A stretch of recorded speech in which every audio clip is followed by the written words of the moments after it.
Hello, beautiful people. Welcome to Radiant Spirit, a podcast about self-love and living your most authentic life. I am Jennifer Gibbons, and today I am thrilled to say I have got Candice Brunlinger with me. Candice and I go quite a ways back. I met Candice when I was in herbal school, which is the beginning of my healing journey, like, learning more so I can heal myself. And Candice is the wonderful goddess that taught us how to make medicine. I remember it was Wednesdays you would come into class and we learned how to make salves and lotions and all of that fun stuff with you. Those are such fun days. And Candice is also experienced in EFT. That's EFT tapping, correct, Candice? And Yes, EFT tapping. EFT stands for Emotional Freedom Technique. awesome. Emotional freedom technique. I love that. Also, Qigong and Tai Chi, and of course, an herbalist. Um, so many things you're offering the world, and thank you for being here. Yes, thank you. Thank you so much for having me. And I love that we met with connections of plants. It's so amazing to me after being an herbalist for 20 years and teaching how many students that I've been able to watch blossom and grow into using their connections to plant medicine and deepening their spiritual practice. Because to me, I think plants are kind of the gateway into this work, or they can be. There's lots of different gateways into spiritual practices. And for me, it was plants. Like plants were my gateway into mindfulness. I used to be like this person who was go, go, go, go, go all the time. And don't get me wrong, I still do a lot of things. I wear so many hats, but it's like from a different place now, like because it's a place from mindfulness and connection. And before, it was like go, go, go, go, go, go without any sense of connection. And the plants are what connected me to mindfulness. I couldn't meditate, until I discovered mindfulness. And to me, it's like being able to give yourself permission to slow down and engage your senses can be really hard to do in our society, especially if you aren't exposed to a lot of nature.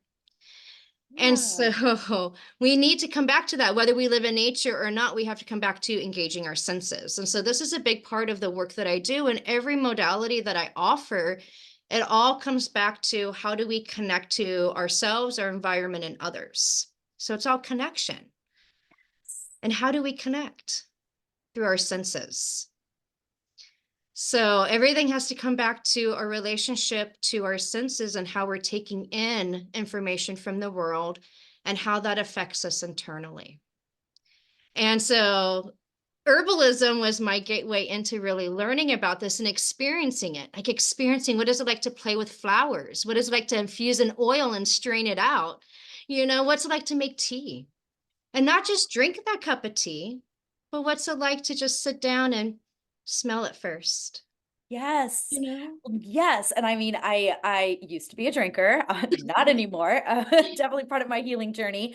But yeah, with the way you describe an herbal tea, almost like I used to do a wine tasting. Wouldn't that be fun to do a tea tasting? Yes. Oh my God. In What a fact, I pain have a that. tea meditation that I do in my program, and we get to sit down and we connect to tea, and we Oh, just meditate with tea. I love And it. remember, we used to do that in herbal class, Yes. like just that's how we would start every class was just, okay, taking a few breaths and connecting to what is this taste doing to my mouth? What is the smell activating inside my body? What kind of memory comes up for me when I engage with this? Like, oh, that's the good stuff. That's the journey. This is like, Yes. this is what the information that we get to collect to move forward in ways that allow us to be authentic and allow us to like really embrace the spiritual journey and be able to spiral into the evolution of who we're really meant to be, like stepping into Absolutely. our highest timelines. Yes. Preach, girl, preach. I love it. Yes. Yeah, and I love that you shared this about your journey. I so many mirrors in that for myself. That was, you know, my connection to plants. That was the beginning of my healing journey, and it was really having that opportunity to sit with plants and really take in, what is this plant saying to me? I mean, if we sit long enough with those plants, and for myself, it wasn't tea. It was when I was living off the grid, and actually like living on a pot farm. And when I tell people that is where I was when I learned how to connect to plants, people assume it was cannabis. No, no, it was Mhm. actually a really big lavender bush somebody had planted there. And that was the first plant that I spent enough time with that I was like, oh, I think I know what to do with this plant, and started making little lavender sachets with chamomile just for calming to keep in my pocket. Mhm. And I would share them with friends and family. And that was the beginning. And then as the universe works, I discovered the Krista's school, the Northwest School of Botanical Studies, which is where we met. Mhm. And, the healing journey just keeps going and expanding. And yeah, loving it. I remember back, I feel like it was winter time because we were like, everything was flooded here, which no change from where we are now, really. But but you were offering classes, and I know that like Crystalline Collective is no longer at that Mhm. location, but you were offering classes to sit with plant spirit, sit with plant, and Mhm. just meditate on that. And I never got the opportunity to go as much as I wanted to, but I'm wondering, are you still doing and offering these things? And I am just coming up with a new offering in spring. So I am shifting it to online. oh, okay. And yeah, yeah. So I'm gonna do it online and because this has been a vision of mine for gosh, at least 15 years. This is something like when I first graduated Krista's program myself, it was like, okay, what am I gonna do with my herbalism? And I just had this dream of going online. I just wanted to teach online. I wanted to have a presence online.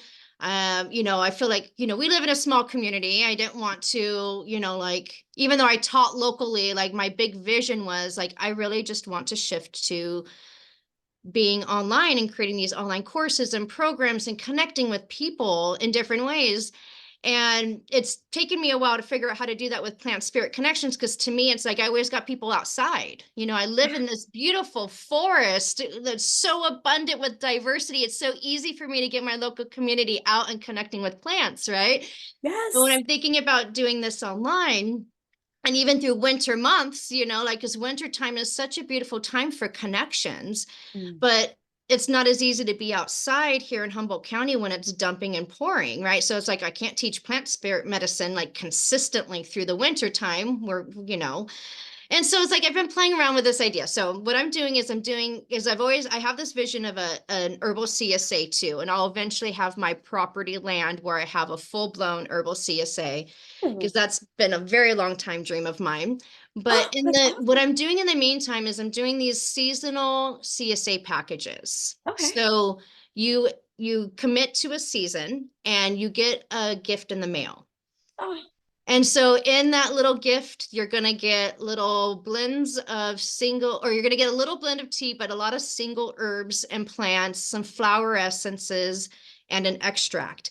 And so then we'll have our classes online, but oh, everyone will have their plants that they get to play with. So as we connect online together, we're connecting to the plants too. So the plants are part of the circle. oh, that is such an excellent idea.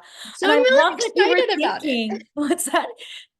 I'm just so excited about it. Yes. Oh my gosh.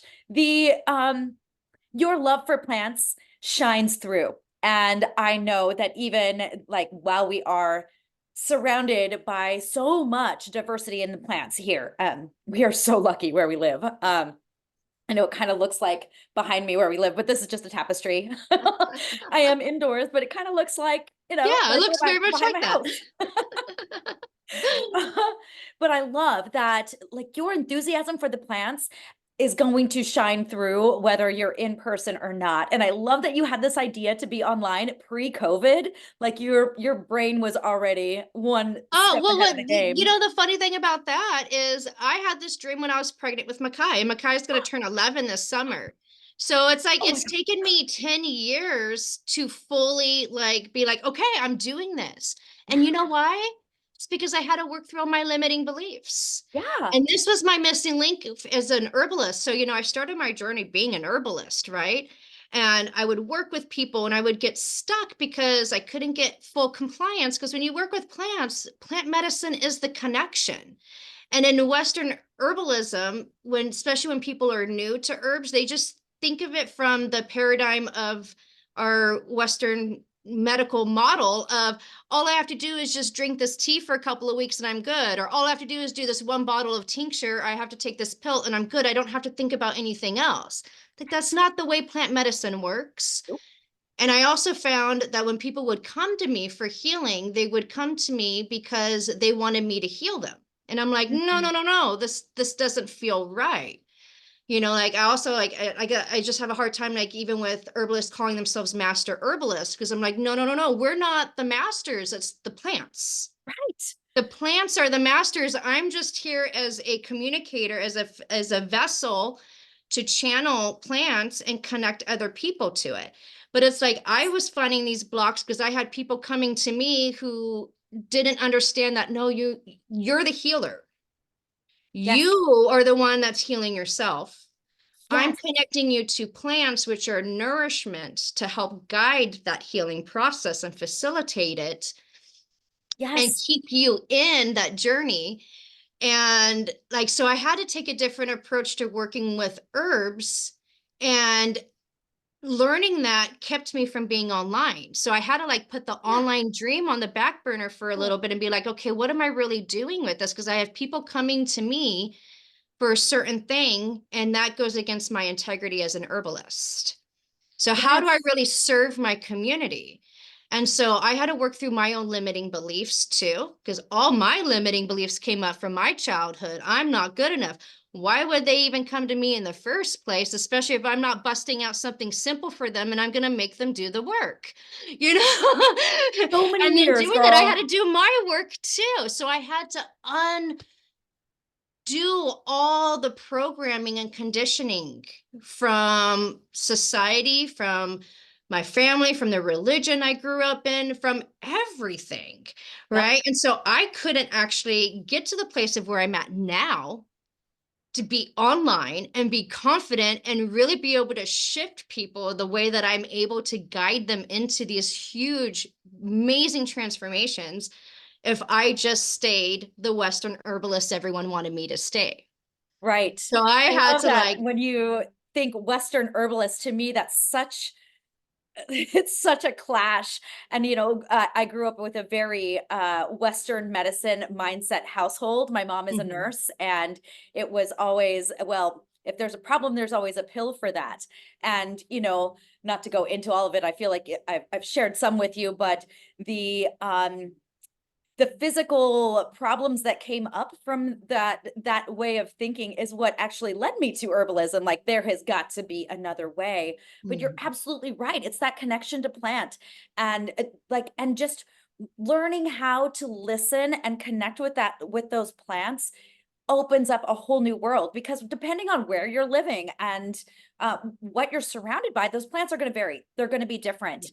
And when I think about it, I know people will come to me with questions and they assume I know everything about every plant. I'm like, Mhm. that is an endless field of study. There is like, oh my God, I know how to find these things and get certain answers. But like you said, it's very much that Western mindset of like healing, trying to just like address an issue versus connecting to that plant to get to the bottom of the spirit, what is going on behind that issue. And the way you described it is so perfect. It's like the plant can hold our hand into getting to that deeper understanding of what really is going on, what's the root of the problem. Yeah. um And they bring us into balance. They give right. us the nourishment that we need on our journeys. We just have to be open to receive it and be willing to slow down to listen, and also be willing to ask, because the plants, they love when we ask them. They They do. want to be invited. That's Yes. the thing. They so want us to just sit down and be like, what can you tell me today? You Yeah. know, what can I learn today? And oh man, and that's like when you really actually accept the invitation and you give the invitation as well, it's just like, oh, the your life will never be the same again. That's all I can say. Is your life will never be the same again. It's like the deeper connection you receive by just opening up to your own intuition, and then also your inner resourcing. So speaking of which, now I can talk a little bit about tapping and what I do at tapping. Please. So what I do with people is to help guide people into their own inner abilities to heal and their own inner guidance systems, right? So plants are just one modality to connect, and plants, their energies bring in emotional balance. So let's say we're dealing with anger, we can work with plants that embody these essences of compassion, right? Or forgiveness. And we can work with these plants, and these plants will call out to us. That's the thing. When we actually slow down, we'll start to notice these synchronicities. We'll start to like go on a hike, and all of a sudden, you may have walked past a plant 30 times this season, and all of a sudden you're walking by it and you're seeing it now. Mm-hmm. Like that plant is kind of calling to you and Oh, talking yeah. to you. You may not be hearing exact words, but you're feeling like this energy or this pull or this draw towards it. And you can just keep on walking by and miss the opportunity. Or you can just stop and be like, oh, you caught my attention. You've got Yeah. my What's going attention. on? What's going on? Hi, Yeah. hello, what do you need? What can I receive from you? Yeah. Like, That's what do you that's have the to share? key. What can I receive from you? Because that's usually when those plants are popping out. It's like, oh, you have something that could really benefit me right now. It's about, like you said, slowing down, stop, and listening with that. Yeah, and our society doesn't offer a whole lot of opportunities for us to really stop and slow down and do these things. It's not really encouraged, even though it is something that's so beneficial. Our whole world would benefit from being able to take a beat, stop, and just freaking breathe.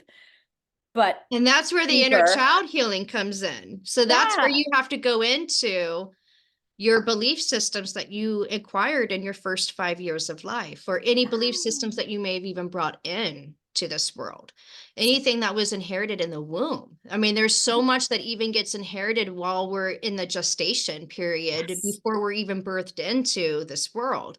Yes. And so there's so much information that we have taken in on a subconscious level that we need to process. And this is what I found, like when I would work with people, it was always the limiting beliefs or the stress, right? It's these two things. These two things are always the hiccups that prevent us from slowing down and connecting.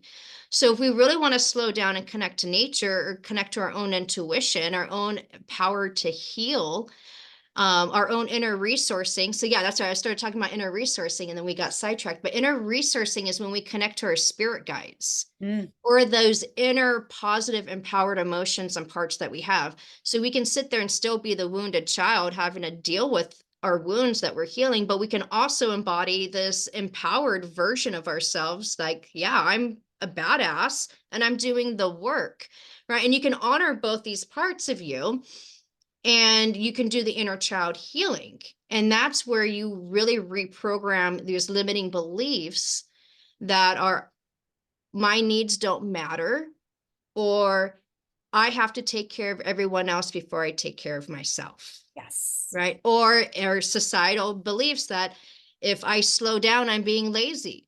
If I take care of myself and I do self-care, I'm privileged. Who cares if society thinks you're privileged because you take a bath? You Right? know what I mean? Like you can, Right. but that 5-year-old, we have these parts in us. The subconscious is always going to overpower that, our that reason or our capacity to really honor ourselves and meet us where we're at. if we don't practice. We have to, like, it's a trust muscle. We have to, like, this is something we have to learn. We were not taught in our society to slow down and take care of ourselves. Right. Women in particular, we've been taught to take care of everyone else. We were raised to be people pleasers, Yep. right? This is just something in our society, and it's something that we're shifting now. Oh, yeah. This newer generation is going to be different. We're not Absolutely. raising a bunch of people pleasers, and we are doing our work ourselves to not people please. But a big part of that is reconditioning the brain, because we have been reinforced our entire lives that self-love is selfish, Right. or that taking care of ourselves or putting our needs first is selfish. And Right. that's what we have to reprogram. And so that's what I do now with clients. So now, instead of trying to give clients a bag of tea and be like, here you go, treat this acute symptom, it's like, oh no, if you're coming to me, we're doing the work. We're going Yes. to sit through this. We're going to figure out, what is the emotion behind this physical ailment? What is the emotion behind this negative thought? That is this critical thought that's tearing you down and preventing you from embodying your authentic self and being the version of yourself that you were meant and born to be on this planet. It's a journey to Absolutely. get there. It's always, because we're on a human journey. Remember, we're spiritual beings having a human experience, right? We're not Absolutely. humans having this spiritual journey experience, right?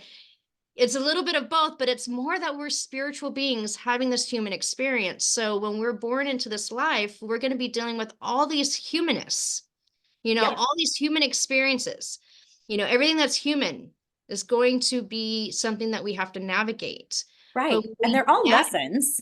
I right? mean, that's what it's all about. We're all here to learn these lessons. And the thing is like, the more you can get to the bottom of what that lesson is you're trying to learn, you will stop repeating these cycles that are bringing up it's things that people will perceive as painful or just hurtful, and continuing to like repeat these cycles. But it's so important, like you say, to stop and slow down and build up that muscle to tune in and check in, listen to your body, tune into your spirit team. All of these things are here to guide us on this human experience as spiritual beings that the whole point of we're here for. So yeah, so freaking important. I love Yeah, it. and it's about feeling safe. It's Yeah. about feeling safe, because that's what I found, is it would be so hard to get people to comply working with plant medicine if, they were so stressed out about taking their medicine. Yeah. Sometimes the idea of healing induces stress. The idea of Mhm. change induces That's what it stress. is. Yeah. Yes. It's change. And it's change, right? And Mhm. so a big part of my journey of what I had to discover into how to support my community is how to help others create their safe container. Ah, How do we build our capacity to feel safe in our bodies dealing with these human experiences, yeah. That's right? important. Yeah. Because if And we not don't feel feeling safe, safe. the spirit kind of splits. We dissociate. We go Mhm. into dreamy states. We space out, or we recluse and we go into our shell and we shut down and we become avoidant. But either one of these states, that's not a place of connection, Right. right? So if we really want to truly, authentically be connected, we have to feel safe and build that capacity of feeling safe. And that comes down to regulating our nervous system. Mhm. Right. And I used to just focus on plants to regulate the nervous system, but there's so many different ways to do that. You Yeah. bring in the nourishment. The nourishment is key. You have to nourish your body. You have to bring in all these vitamins and minerals that support your nervous system and support brain health. Get these omegas in there, right? Eat the rainbow diet, bring in colors. Like, all that stuff is so good. But that stuff doesn't necessarily address the limiting beliefs or the fear around change, No. right? And so that's where you want to expand beyond just the physical nourishment and bring in the emotional and spiritual nourishment that fills the abundant cup from within, fills our vessels. And in order to do that, we have to work on our limiting beliefs. And so that's where the tapping and the inner child work is so key. If you can incorporate tapping and tap through these limiting beliefs and work with different mindfulness practices and bring in breath work and polyvagal exercises to have these quick ways of regulating your nervous system. Can you speak a little bit more to that, to those exercises? Give some people some Yes. jewels in their jewelry box to, Yes, yes, yes. In that'd be fact, so we great. could even do something together too. I'd love that. Yes. Yes, yeah. So tapping, for anyone who is not sure what tapping is basically acknowledging how we're feeling or the thoughts that are going on in our head as we gently tap on or hold various acupressure points. So let's just go through them together. We have the top of the head. So everyone, let's just hold on the top of the head and just take a nice deep breath in. And if you like, you can even think about something that's just bothering you, something minor, nothing big. You can even just think about that bill you have to pay, that phone call, and just kind of notice your body starting to calm down a little bit. However that shows up for you. Noticing a deep breath flowing into your body. Maybe even hold it at the top of your breath. And then very gently release that breath. And then allow your hands to come down to the corners of your eyebrows, right at the bridge of your nose. Nice deep breath in. With each breath, you're going to notice the top of your breath. You're going to notice the gentle stretch in your chest. And then you're going to release that breath and just notice and invite your body to relax into that emptiness at the bottom of your breath. Going to the side of the eyes, this is right up against the eye socket on the outer edge of your temple. Breathing in. Oh, and just let that tension go as you breathe out. The next point is on the cheekbones, right below the pupils of the eyes if you're looking forward. Breathing in. And out. Oh, let all the worries begin to dissipate. Under the nose. This is just on the upper lip, right in the center. Breathing in.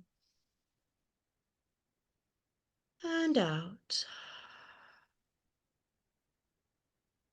On the chin.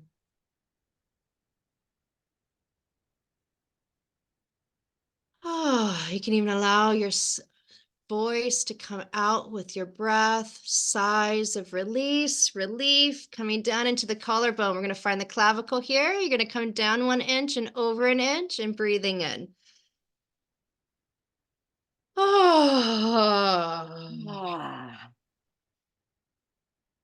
Under the arm. So this is one hand width right under the armpit. It's on the bra line for us women.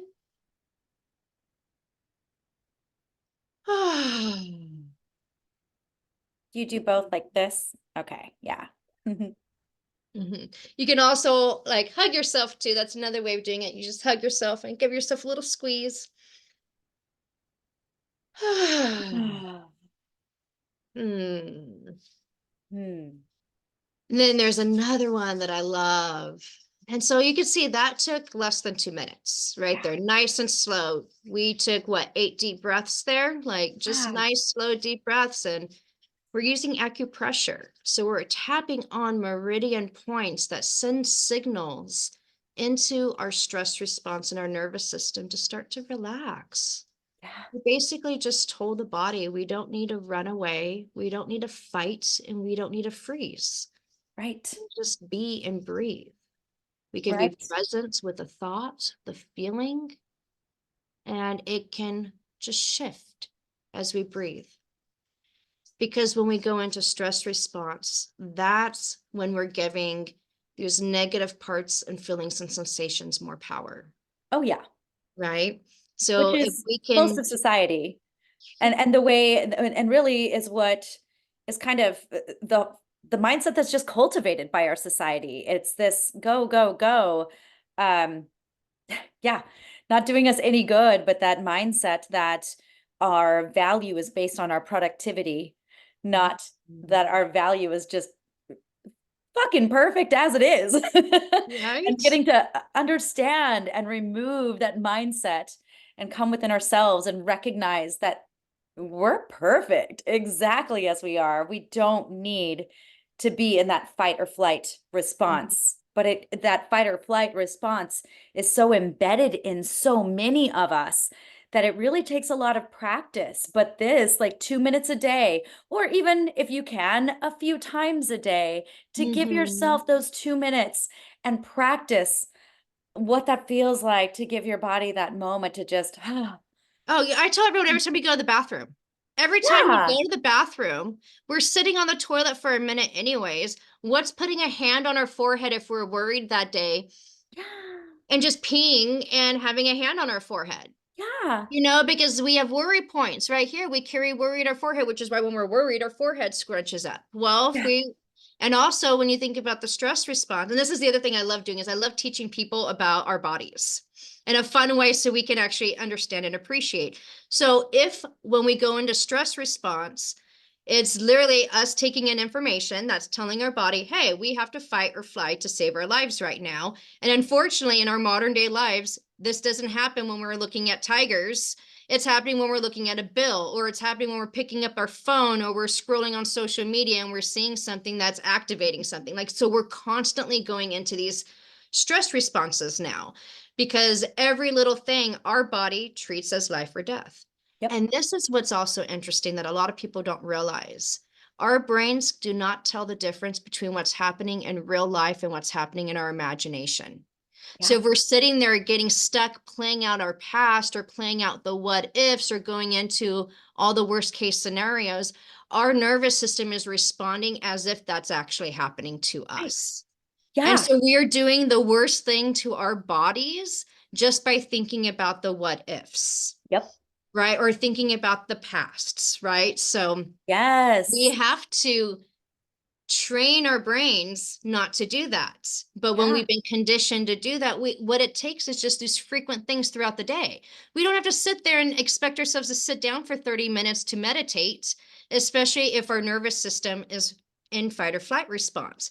right. This is Well, it why takes it's so practice. hard for It people takes to meditate. practice. Yeah. Yeah, And you have to I sit used through to discomforts. freak out about that. And even 2 minutes before I really got into a practice, 2 minutes would stress me out because again, I was not able to come into the present moment and just breathe into that moment. My mind was stuck in the story. So as I would sit down to meditate, my brain is telling me, oh, well, you could be doing this. You should be doing this. You should, enough of like shooting all over myself, Mhm. essentially. But now as that practice has evolved, it's easy to drop in and then, oh, where did 45 minutes go? I'm just sitting here Right? breathing, listening to messages from my spirit team, tuning into my body. But it took years of practice. So, And teaching your body to be safe because we yeah, can't go to these places unless we feel safe to do so. true. Right. And Yeah. so that's where, coming back to the small things, the just coming back to a simple breath, just one intentional breath, one cup of tea, Right. working with a flower essence just a couple times a day, stopping and smelling the flowers when you're walking out to the Yes. car. Like those little things, it's the frequency throughout the day. So instead of thinking about, oh, I have to set aside 30 minutes to do my self-care today, it's like, I'm trying to teach people self-care is a mindset. Yes. Self-care isn't just the actions that we take or don't take. It is actually literally a mindset. It's a state of being. It's a state of presence. It's a state of being able to just have compassion and understanding and acceptance and appreciation for where you are at, even if it looks messy. Right. And I want to kind of like circle back to what you were saying because that mindset of saying you need to meditate or you need to spend 30 minutes doing whatever that self-care is to you, that is almost setting yourself up for For failure disappointment. because Yeah. you can't just jump into that. And then what happens is our critical beliefs coming up. I'm not good enough. What am I doing wrong? This isn't for me. I'm Yeah, just type A. That's for other people. Like we then right, talk ourselves right, out of taking care of ourselves right. because we're setting ourselves up for disappointment. This is why I'm just like, it's all about resetting your nervous system through these just little frequent moments throughout the day. Yeah, And the more frequent we can make them, the more we are creating the neuroplasticity. So we're just teaching our brains. And this is the thing Right. is we also were kind of raised with this idea that our brain stopped growing when we hit 20 years old. That is so false. But so many people believe that because that's what we were told because we didn't know enough about the brain 20 years ago. What we know about the brain has completely changed in the last 20 years of neuroscience, but it hasn't trickled down to the layman. It hasn't trickled down to the collective. We don't know our brains and how they work. And if we can just find those moments that are frequent and we establish connection and safety, that is the key to healing. That's when we tap into our inner resourcing. That's when our intuition, boom, opens up. And that's when we can trust. And that's really part of the journey. And then that's when we get all the information and guidance from everything around us. And then the synchronicities come in and the deeper stuff will come out as well, like the layers of shit that we need to deal with that we've swept under the rug. That stuff will start to surface, but it's because you feel safe to now finally deal with it.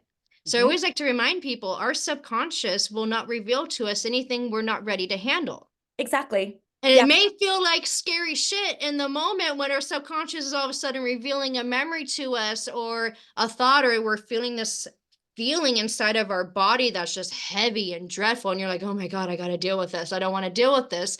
But you can breathe into that. You can tap into that inner resourcing. You can call upon the plants or, whatever you need to that you connect to and access that container of safety to be able to feel safe to move through something that's not safe or wasn't Right. safe that we experienced. We can also feel comfortable to move through discomfort. Like we got to start getting comfortable being uncomfortable. Yeah. And we're not taught in our society that that's okay, right? It's Right. And all that's about where we get instant stagnant. gratification. Yeah. And But like we not allowing those feelings to move through us by avoiding them. And it ends up often manifesting in different ways in our lives and as like physical ailments in our bodies, because when we're not addressing those things or we're avoiding the discomfort, thinking that that's going to be permanent, like we need to remember that all feelings are fleeting. They are not permanent, but by avoiding them, we are not doing ourselves any service. But letting them flow through us, like you say, like getting to a place where we feel safe to be able to move through that discomfort is so healing on such a deeper level than we could even. Yeah, it's so deep. Like we want to say, oh, it's just this physical ailment or like chronic illness or whatever, but it is so much deeper than that. It is soul healing, and that's what we're here to learn. It's the whole point. So yeah, Because whatever kudos to you for all resists this work you're doing. persists. Have you familiar with that quote? Whatever resists persists. Oh yes. I Oh love yes. that because and we are taught to resist our emotions, but Hmm. then they persist through the physical body. Yep. So we have the spiritual bodies, the emotional bodies, subtle bodies, right? And then we have our physical body. They're all interconnected and related. And we now have science showing this. So we actually Yeah. have science that does measure these subtle bodies and be like, oh, yes, there is energy that runs through these channels from this point to this point. We don't know how that works, but we can now see it. Yes. So Hmm. there is science that's validating that, yes, we have these subtle energy bodies. And if we're not addressing what's going on in these subtle energy bodies, they persist through the physical body. So if we're not tuning in and listening, and this is where we want to just start tuning in and noticing these somatic qualities that flow through our bodies. And we all feel them. We tend to Hmm. notice them, on the feel goods, and we also notice the not so feel good, but sometimes we don't put words to that because we don't want to acknowledge the not feel good. And Right. this is where we have to, in our society, start normalizing that it is okay to feel these quote unquote negative feelings. Let's stop spiritually bypassing. Let's not emotionally bypass. Like, let's not gaslight ourselves either by saying it's not okay for me to feel angry Right. or, because I want to be seen as this loving person who doesn't ever experience anger. Like, I'm sorry, that's not how it works. That's Because not if you serving anyone. don't, if you don't give that anger or that sad feeling or your grief or your embarrassment or your shame, if you're not giving any of those things that we tend to shy away from, if we don't actually sit through it, give ourselves permission to see it, to feel it, to experience it, to speak it, I'll give it a voice, let it say what it needs to say, it's going to come through the physical body in Yeah. sickness. Yes. Have But you personally experienced, I mean, like oftentimes when we're in a position where we're helping others heal, it's simply because we got on this journey trying to heal ourselves. And I know for myself, it is always my sacral chakra has been giving me problems since my very first moon cycle, which was, Mhm. I believe, when I was 9 or 10 years old. I was pretty young. But how that is manifested and the years of ignoring it and yeah, thinking it was not okay to talk about, or it made people uncomfortable, and I did not wanting to make other people uncomfortable, led to a lot of physical issues that I'm finally now Yes. healing and feeling like a better version, like or just a healthier version of myself than even in my 20s that I was. You would think like, you're in your prime, your late teens, Mhm. 20s, whatever. Oh I'm no, that's when we're clearly dealing with not. our shit. That's Yeah. when we're finally on our own, figuring things out, and that's when it all comes out. Oh yeah. No, there's Yeah, yeah. something about I'm about to hit 40, so I'm like, I'm excited about my 40s. I'm like, oh yeah, this is gonna be my prime. Because I It finally is. have dealt with all my trauma, my baggage. Well, not all, because it's never done. No. But I've done enough work to where I'm like, wow, I actually feel really good and healthy and solid and radiant like I feel empowered, like moving into this Yeah. next decade. And yeah, like in my 20s, like I got on this journey because of my health. Yep. Because I wasn't raised to go to doctors. Like Mm. my family, like my dad, he was raised on a farm for 12 on sewing up animals. So like my dad, I watched my dad like sew up animals, and like I helped my dad sew up a gash on his arm. Like with a needle and fishing line. Like I'm at like My when I'm 12 God. years old. So like when I think back at like my life as a kid, like we lived like old days, even though Yeah. we were modern day. Like, but we were authentic. We did not go to the doctors. I never went to the doctors. I'll never remember going to the doctors, like at all. And then I come up here to go to college, and I'm on my own, and I'm dealing with abandonment. I'm dealing with all my shit. And all of a sudden I have these weird growths on my back, Oh, like these tumor growths, right? wow. And one of them was hitting my sciatica and causing a lot of pain. And Oh. I remember going into the doctors, and I'm like 18, 19 years old, and I'm saying, I'm in extreme pain. I can't, like, I cough, I sneeze, and I feel this shooting pain going down. She feels my back, and she's just like, Mm. oh, you're fine. Everything's fine. She thought I was this young kid because of the opiate crisis 20 years ago. Every time I'd go into the doctors about any kind of pain that I was experiencing, or just trying to get to the root of like, I don't know what's going on. Can we do some tests? Can we figure this out? I would get looked at like I was a pill junkie. Mm-hmm. But Mm-hmm. I never took pharmaceuticals. Like I wouldn't even take Tylenol or ibuprofen for my pain. So I would get so confused of being like, why aren't you guys helping me? Yeah. And why are you guys just turning your backs on me? And so Western medicine closed the doors on me because I was too young. Oh, I well, I didn't Western fit. medicine is I the didn't reason I had to fit have a their hysterectomy. diagnostics, right? I mean, I Yeah. have arthritis in my hands, and I would go in 25 Yeah. years old talking about my hands are curling up like this. And I'm like, I think I have arthritis. They're like, oh no, you can't have arthritis. You're only 25 years old. That's what they said to me. Right? Fast forward Why? to hip What's going replacement. on with my hands? Why are my hands curled up? I can't straighten my fingers, and they're extreme pain, and I feel the pain in the bone. Like It I'm is so like, funny. there's that danger of Google searching for conditions and diagnostics. But when you do your own research and you're like trusting your body, and then you're going into a doctor and being like, no, I'm trusting what my body is telling me, and my body's telling me there's something wrong. And then I have this other person telling me that I'm wrong. I mean, like, no, like, don't dismiss me. And this Yeah, happens to everybody. And it's it just, does. it's just the model that we are in. Unfortunately, it's shifting, which is great, but we're still in that shifting transition. And so right now we still have to work within that model, but it was that model that pushed me into being like, I can't trust doctors. Doctors aren't going to help me. I have to figure this all out on my own.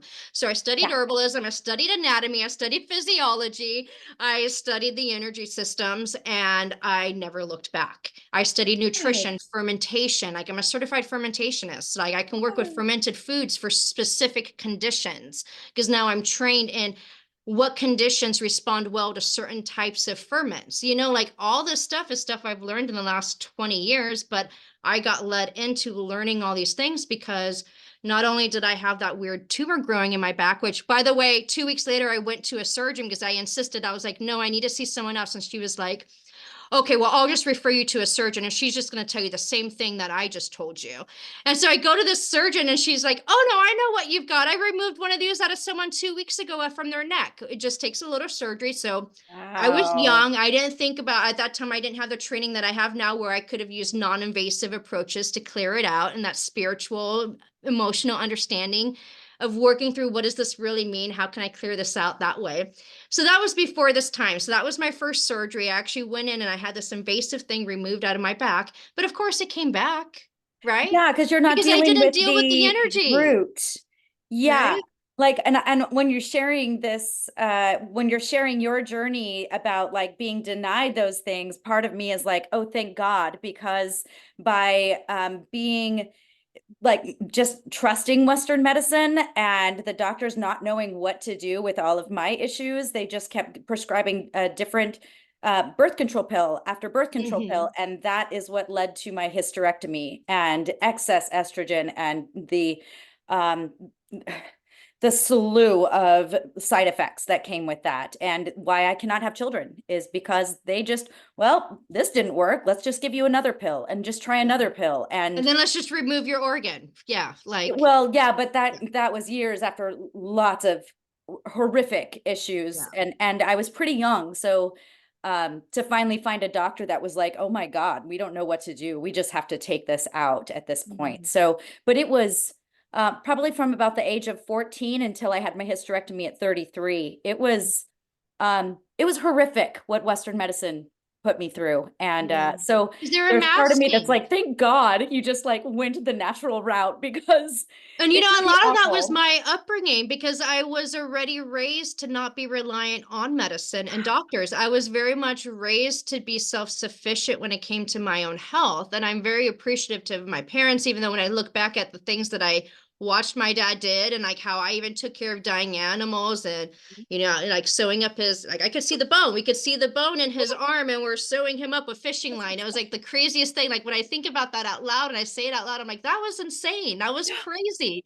That was actually traumatic, but it's like it's these little things of my childhood that gave me this sense of reliance on myself and not to deal with other people telling me what's going on in here, Yeah. you So know, and when you have enough people telling you, you can end up believing it. And there are times in my life when I did believe it. And then you just like, then the illness just really kind of takes over, right. unfortunately. Because you're And then focusing on that, yeah, whether I mean, it's I've true had or to deal with not. Lyme disease. I've had to overcome Hashimoto's. Oh, I've wow. had to overcome so many interesting autoimmune conditions. I fractured my foot once, and it took over a year for a fractured foot to heal. And every time I go into the doctors, they didn't know what to do. And it finally took me being like, can we do a nutritional panel? I think I'm low on vitamin D. I don't think my body's absorbing calcium. And they're like, oh, well, yeah, we can do that, but maybe not necessary. But yeah, if you insist, we'll do it. It's like they even tried talking me out of doing a nutritional panel after 9 months of a fractured foot not healing. And sure enough, my vitamin D levels were like next to nothing. They were like Yeah. 7. Like it Well, way was to so trust your insanely body. low that it was like, oh, and so then I went on my vitamin D supplement with mushrooms, and two Nice. months later, my fractured foot is healed. Like, Ah. right? Because I Oh, was able to get mushrooms my are so vitamin D healing. up. So it's like, it's interesting when you start like really just trusting what your body is telling you, and you start just allowing yourself to feel empowered to learn about yourself and the human bodies and our stress response and how the body works, because we're not taught that. How No. disempowered we are Hmm. of taking our health into our own hands because we just don't know how the human body works. Right. Yeah. And we're trusting people that are really just looking at a chart, and they're so, I mean, I don't believe that doctors get into that field in with this intent to like just be moving people through like it's a factory, and not really, they want to help people, but Hmm. we're not there yet. So like this is what you're speaking to, and all of this, it's so important to be able to learn how to tune in to our own body, listen, because our body is always trying to talk to us. And of course, we've got plant allies, we've got spirit guides, we all have a team of spirit guides that are always here trying to help us. And so the work you're doing is so freaking important. So thank you. Yes. I know we're running a little bit over time, and Oh I my just gosh, how I love talking to you so much, Jennifer. yes, I'm gonna yes. have to go by so fast. I would love if you could just share where people can find you, and I'll be Yes. sure to include a link so that people can find you, find what you're all about, and do this like seasonal online plant. Yes, like yes, Yeah, so the tuning in with plant the plants. Yeah, so the Plant Spirit Connection program is not available online yet. I'm still creating all the pages for that, so that's going to be available soon. And then I have my website is herballivingandhealing.com. So that's where you guys can find me. You can go to my homepage, and then that will redirect you. I have tabs for all the subjects. So we didn't talk about Tai Chi and Qigong, but for those of you who are local, I do teach Tai Chi and Qigong. Right now I'm on a break from Qigong, but I am doing Tai Chi classes. So you can click on the Tai Chi tab, and then I have my EFT tapping tab if you're interested in doing any kind of group tapping or one-on-one tapping with me. And then I have a 6-week program that I launched this year. I'm getting ready to do my second launch. So if you want to participate in the live launch, I won't do another one till next year. You're welcome to participate in this 6-week challenge, and it's a nervous system reset. So it has so many different quick practices. I bring in all these little 1 to 5 minute practices every week, and we progress through learning about the stress response, learning about our emotions. We do parts work where we honor different parts of ourselves. We allow ourselves to be seen and heard. We do journaling prompts. There's various tapping scripts to help us reduce different negative emotions and help us tap into our more empowered emotions. And then we get to explore 5 element theory, just to connect to how emotions flow through our bodies and how we can bring in the sensory experience to balance. So we bring in the mindfulness. And then we, in the final week, finalize and fine tune our self-care. And we start to dig deeper into what self-care really means for us and how we can nourish ourselves through all the different avenues of nourishment, not just relaxation, but also nourishing physical activity, nourishing relationships, and so on. So Oh, that's it's like my bread and butter. It's been my it's like my pride and joy to actually have all this foundational practices in a 6-week course program for my community. And that way, when people want to work one-on-one with me, they've got the foundation, and we can go even deeper into like parts work and inner child healing and do some really great transformational work together. So that is what that's it's all all the stuff that about. I do. I know it's so many things. Yeah. I wear many hats. And then, but you can go to my website and you can check out more. I'm also on IG and on Facebook. You can find my business page, Herbal Living and Healing, or you can also follow my private or my personal page, sorry, at Candice Brunlinger. Well, I will be sure to share all of those links. And yeah, as per usual, everyone, if you want to check out what I'm up to, you can find me at embracelove.life, all the same thing, all the tabs, all the stuff, my herbal products and Reiki or tarot or whatever you might want to reach out for. And again, Candice, thank you so much for your time, your energy, sharing your light, and all of the wonderful things that you're up to here. And Thank you, yeah, Jennifer. Thanks for everything that you do too. It's just so magical watching you doing thank all this you. stuff and bringing all these healers into the world and into like the online presence. Like you're just bringing us out into the online presence, and it's wonderful. So thank you so much. Well, Thank you. Have a blessed afternoon. And until next week, everybody. Bye.